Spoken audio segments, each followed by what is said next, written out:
Assalamualaikum warahmatullahi wabarakatuh. Perkenalkan, saya Sri Wulan, mahasiswa pasca sarjana Universitas Terbuka.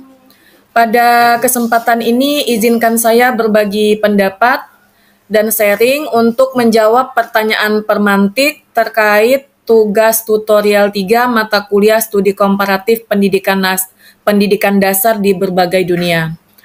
Pada soal nomor 1, disajikan sebuah artikel terindeks Scopus dengan judul A Scooping Review of Research on School-Based Outdoor Education in the Nordic Countries. Nah, di sini mahasiswa diminta untuk memaparkan hal-hal penting dari artikel tersebut, dan berikut adalah hasil analisis saya terhadap artikel tersebut.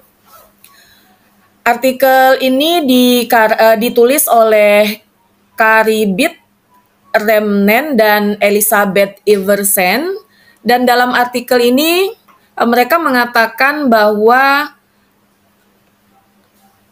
ulasan sistematika dari penelitian empiris terkait pendidikan luar kelas. Jadi mereka mengangkat topik tentang pendidikan outdoor atau pendidikan yang berada di luar kelas. Nah, di sini di artikel ini dikatakan bahwa ulasan sistematis dari penelitian empiris terkait pendidikan luar ruangan atau luar kelas itu terintegrasi di negara-negara seperti Denmark, Finlandia, Islandia, Norwegia, dan Swedia untuk pendidikan sekolah dasar. Dan pendidikan outdoor ini di negara-negara tersebut dilakukan mulai dari kelas 1 hingga kelas 13. Kemudian yang kedua, artikel ini bertujuan untuk menyajikan ulasan komprehensif mengenai sejauh mana dan bagaimana sifat penelitian empiris tentang pendidikan di luar kelas. Dan negara-negara ini melakukan sebuah kajian dari 586 artikel yang terpublikasi. Mereka menganalisis 52 dari 586 itu yang memenuhi syarat untuk diikutsertakan dan dianalisis secara deskriptif serta berdasarkan konten yang tepat sesuai dengan pedoman internasional. Kemudian artikel ini mengatakan analisis terhadap 52 artikel tersebut antara lain yaitu yang pertama didominasi oleh penelitian kualitatif karena sebagian besar penelitian bersifat kualitatif, berfokus pada konteks sekolah, mereka mudah memahaminya dan mengetahui bagian-bagian yang jelas dari implementasinya.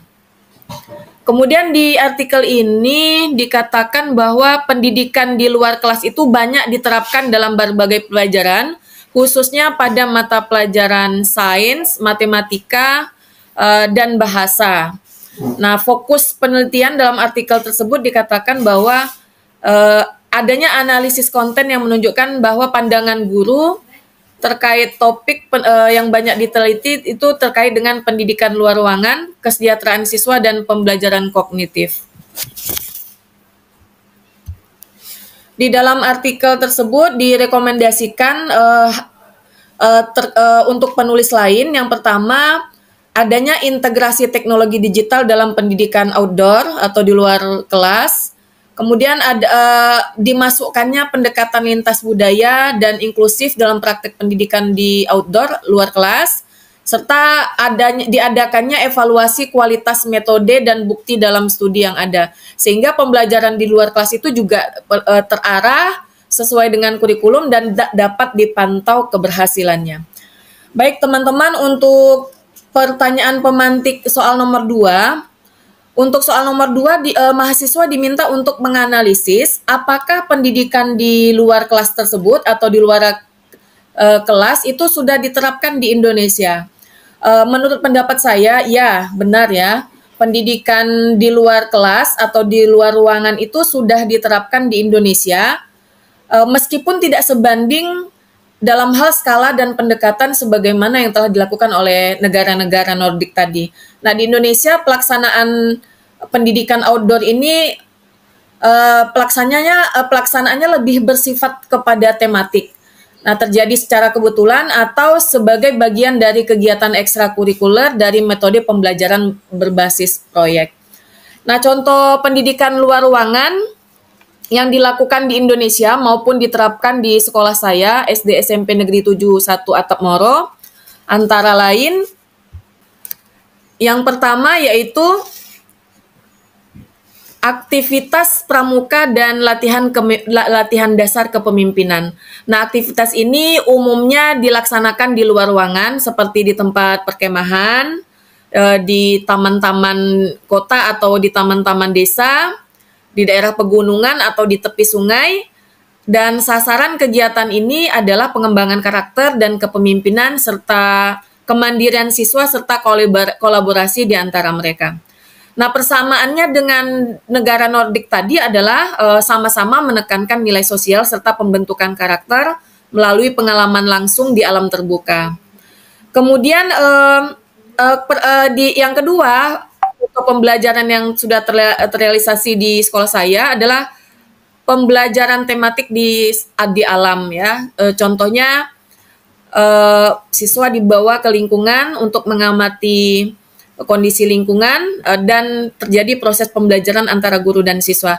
Nah, untuk skala Indonesia ada Sekolah Alam Indonesia seperti Sekolah Alam di Bogor dan Sekolah Alam di Bengawan Solo. Dari sini siswa diajak belajar secara langsung di kebun, di hutan, di sungai atau di pematang sawah. Tujuannya untuk memahami ilmu pengetahuan sosial maupun keterampilan sehari-hari.